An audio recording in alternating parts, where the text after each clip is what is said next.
Hello everyone, welcome back to Let's Curious and Grow. And today we were discussing about the topic life cycle of Taenia solium. So this topic is important for BSc first year students of non-codates. So let's begin with it. अगर आप मेरे channel पे new हैं तो subscribe to this channel Let's Curious and Grow by press the bell icon for not missing any updates.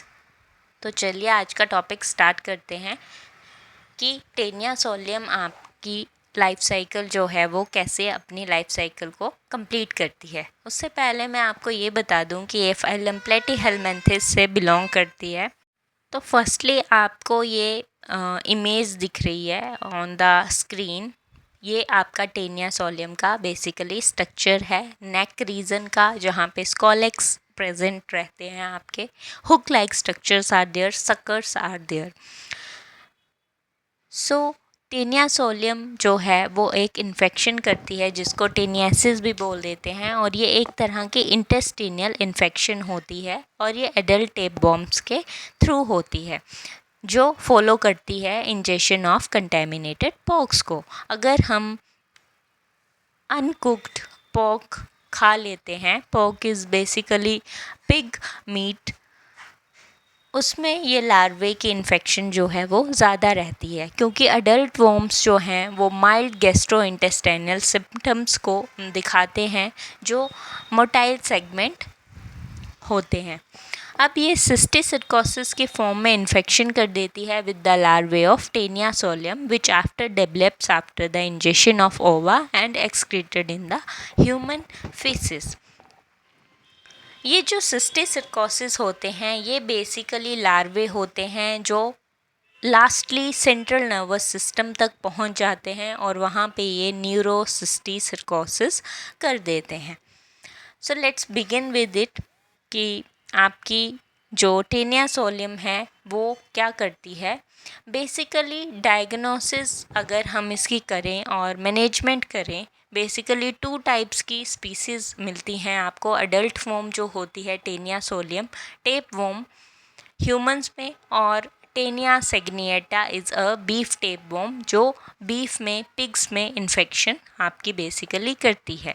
Humans एक तरह से intermediate host act करते हैं जहाँ पे टेनिया सोलियम के लार्वे अगर इंजेस्ट हुए हैं तो टेनिया सोलियम एग्स जो हैं वो ह्यूमन एक्सक्रीटा के through Taenia solium life cycle history में दिखाई देते हैं।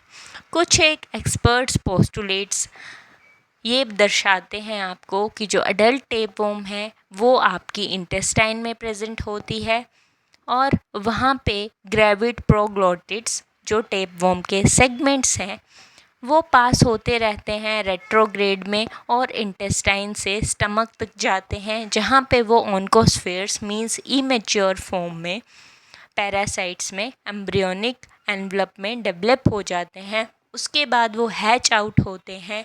हैच आउट मींस वो एग्स आपके डेवलप होने के बाद टूटते हैं और माइग्रेट कर जाते हैं सबक्यूटेनियस टिश्यूज़ में, मसल्स में और सेंट्रल नर्वस सिस्टम में। बेसिकली जो आपके अडल्ट टेप वॉर्म है वो 2 to 8 मीटर की होती है लेंथ में, और लगभग 1000 प्रोग्लोटिड्स जो है वो हर एक एग जो है वो कंटेन कर सकता है, और ये अराउंड 50,000 एग्स के करीब करीब जो एग्स हैं उनको रिलीज़ कर सकता है। अब आप ये जो है डायग्रामेटिक रिप्रेजेंटेशन यहाँ पे देख पा रहे हैं, it is basically of taenia solium life cycle which is completed into the 7 following steps. So the first step is here the human body is showing, जो एक तरह से आधा पका हुआ अध पका हुआ पोर्क खाते हैं जिसमें सिस्ट्स हैं, टेप वॉर्म लार्वे हैं जिनको सिस्टी सरकाई बोल देते हैं। सेकेंडली ये इंटेस्टाइन में जाते हैं और ये सिस्टी सरकोई इतने से साइज़ का रहता है आपका बेसिकली अडल्ट्स में। वहाँ पे ये मैच्योर होता है, क्योंकि मैच्योर कैसे होता है, ये बेसिकली डिफरेंट न्यूट्रिशन जो है वो आपकी इंटेस्टिनियल वॉल से लेता रहता है, वहाँ पे अपने सक्कर्स को फिक्स कर देता है, लाइन कर देता है। उन्हें अटैच कर देता है वॉल ऑफ इंटेस्टाइन के साथ, जहाँ से इनको न्यूट्रिशन मिलती रहती है और ये प्रोग्लोटिड्स अपना साइज़ जो है वो बढ़ाते रहते हैं। और इन प्रोग्लोटिड्स में actually both male plus female organs के रिप्रोडक्टिव ऑर्गन्स डेवलप हो जाते हैं, जो बेसिकली एग्स की फॉर्मेशन करने में हेल्प आउट करते हैं। It's third step is adult worms produce कर देंगे सेगमेंट्स, जैसा कि मैंने अभी बताया उन्हें प्रोग्लोटिड्स कहा जाता है। और ये प्रोग्लोटिड्स एग्स को रिलीज़ करते हैं और उन्हें टेप वॉर्म से अलग कर देते हैं। अब हर एक एग डी अटैच हो गया प्रोग्लोटिड से और स्टूल के थ्रू पास हो गया। उसके बाद ये पिग्स में या उन लोगों में चला जाता है जिनको इन्फेक्टेड इंजेस्टिंग एग्स जो हैं वो प्रोग्लोटिड वाले उनके खाने में कंटेमिनेटेड फूड के थ्रू, वाटर के थ्रू एंटर कर जाएंगे। उसके बाद सिक्स स्टेप जो है ये एग्स डेवलप करेंगे इनटू स्फीयर्स, एक गोलाकार का स्ट्रक्चर, जहाँ पे ये इन्वेड हो जाएंगे अगेन वॉल ऑफ इंटेस्टाइन, चाहे पिग की बात करें या ह्यूमन की बात करें।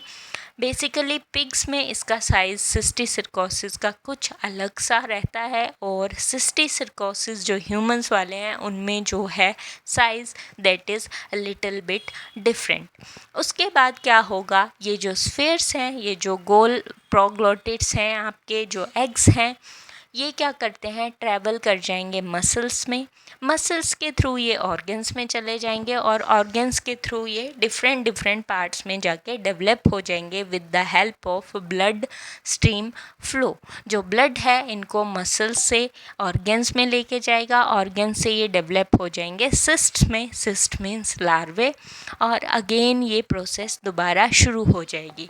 अगर ये लास्टली आपके सेंट्रल नर्वस सिस्टम ब्रेन तक पहुंच जाए तो ये आपको ब्लाइंड तक बना सकते हैं, अंधा तक बना सकते हैं, because they are containing high infection. So basically जो 7 स्टेप्स हैं वो हमने डिस्कस किए, ये आपके सामने रहे। आप चाहें तो इनका स्क्रीनशॉट भी ले सकते हैं। जो जो मैंने आपको एक्सप्लेन किया with the help of this diagrammatic representation, ये सारे पॉइंट्स यहाँ पे आपके लिखे हुए हैं और आप इनको अच्छे से समझ सकते हैं। और ये सिस्टिसर्कोसिस जो है मेजरली न्यूरोसिस्टिसर्कोसिस कर देते हैं, जो एक मेजर डिसऑर्डर है लैटिन अमेरिकन लैंग्वेज में। तो इस तरह से कनाडा हो गया, यूनाइटेड स्टेट्स हो गई, यहाँ पे पोर्क को जो है वो ज़्यादा यूज़ किया जाता है बेसिकली। तो यहाँ पे हाईली इन्फेक्शन या हाईली इन्फेक्टेड पीपल जो हैं वो आपको देखने को मिलते हैं, जो बेसिकली इस सिस्टिसर्कोसिस से आपके ग्रस्त हैं, जिनको ये चीज़ अफेक्ट करती है। सो ये रही आपकी life cycle. That's all about today's lecture of this Taenia Solium life cycle. That's all for today's. So don't forget to subscribe for more topic. Thanks for your attention.